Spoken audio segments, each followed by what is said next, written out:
The Cherokee tribe were very religious. They would pray to the sun to bring abundant crops and good health. Another part of the Cherokee tribe's religion is they would hold festivals called the New Moon Festivals, in which they would pay honor to the moon. Fun fact, the Cherokee tribe had a special regard for owls and cougars because they were the only two animals that could stay awake for all 7 days of their creation. Europeans had minimal contact, but it all began with Hernando de Santos' expedition. Their contact didn't take place until the late 17th century. By traders from Virginia and South Carolina, the Cherokee tribe was disrupted along the middle towns, along the Little Tennessee River, among other places along the rivers in South Carolina and North Carolina. They were really sad. They lost land to the Europeans then. It kinda crumbled down a little bit. The Cherokee tribe occupies the northern portion of the state of Oklahoma. There is a reservation for the Cherokee tribe in North Carolina. Though they are split apart culturally, politically, and geographically, there's 165,000 registered citizens of the Cherokee tribe. So to sum it up, they're doing great. Back when the world was young, Rabbit had a very long bushy tail. In fact, his tail was longer and bushier than the tail of Fox. Now Rabbit was very proud of his tail, and he was constantly telling all the other animals about how beautiful his tail was. One day Fox became so tired of hearing Rabbit brag about his tail that he decided to put an end to the boasting once and for all. The weather was getting colder. One day it finally became so cold that the waters in the lake and streams froze. A few days later, Fox went down to the lake carrying 4 fish. When he got to the lake, he cut a hole in the ice. He tied those 4 fish to his tail, then sat down and waited for Rabbit to come. Soon Rabbit came hopping over the top of the ridge. When Fox saw Rabbit, he quickly dropped his tail into the cold water. Rabbit hopped right up to Fox and said, "What are you doing, Fox?" Fox answered, "I'm fishing." And Rabbit asked Fox, "With your tail?" Fox replied, "Oh yes, that's the very best way to catch the most fish."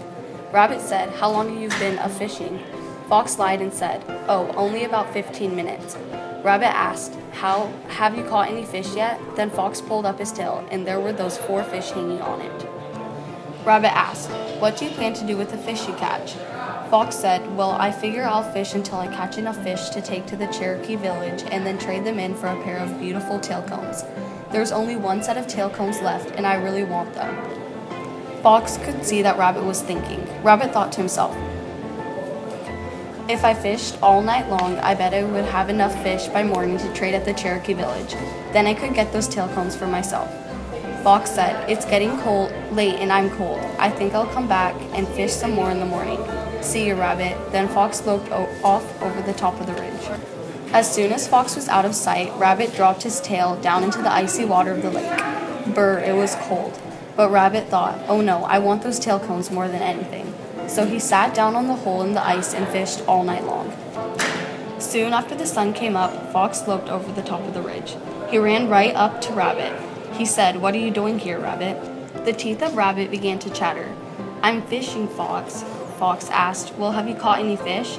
Rabbit started to get up, but he found he couldn't budge. He said, "Fox, you've got to help me. I'm stuck." So Fox, with a big smile on his face, walked behind Rabbit. He gave Rabbit one mighty big shove. Rabbit popped out of that hole and landed clear on the other side of the lake, but his tail was still stuck in the frozen water. And that's why, from that day to this, Rabbit has such a very short tail. The rabbit was a god to the Cherokee, also known as Jitsu.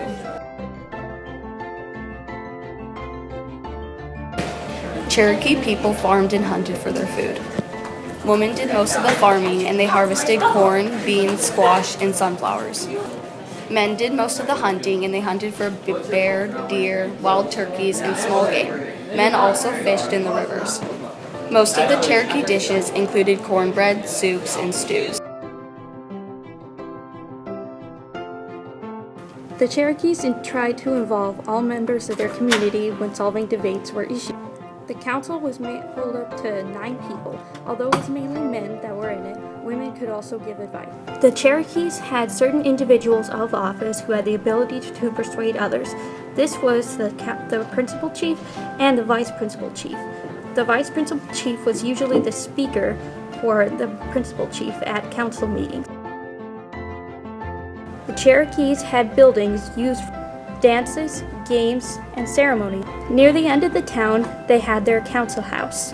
During the summer, the Cherokees had homes that were in a rectangular shape. They were covered in bark or woven siding coated with earth and clay. In the winter, Cherokees had circular, dome-shaped homes that looked like a beehive or an upside-down basket.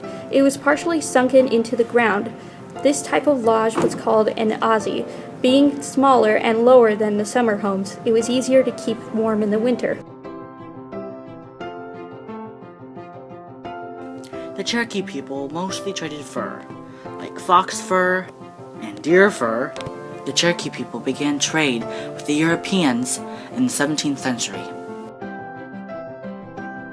Cherokee men would cut down trees and use those trees to make homes, canoes, and poles for the fences around the villages. Women of the Cherokee tribe were surprisingly more powerful than most women back then. They were the ruler of homes. Even though the husband would build them, they were the boss. They would also do the normal Indian things, such as colorful baskets. They also participated in government.